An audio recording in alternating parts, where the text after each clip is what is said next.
Pembangunan jalan aspal di Desa Kopo, Kecamatan Cisarua, Kabupaten Bogor dengan menggunakan bantuan keuangan dari APBD Kabupaten Bogor atau Samisade langsung ditinjau oleh Kepala Desa Kopo. Pekerjaan yang melibatkan warga sekitar ini dengan panjang hampir 1 km masuk tahap betonisasi, setelah itu nantinya akan dilapis menggunakan aspal agar lebih kuat dan jalan ini salah satu akses jalan menuju kawasan wisata.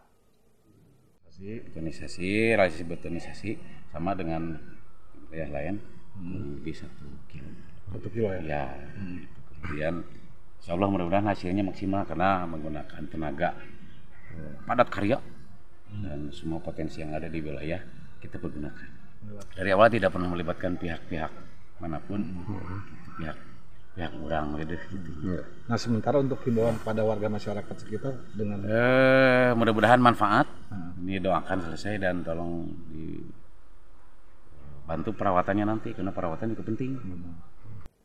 Dengan pembangunan infrastruktur jalan ini, pemerintah Desa Kopo juga berharap jalan ini bisa bermanfaat bagi masyarakat dan yang terpenting masyarakat juga harus bisa merawat jalan ini.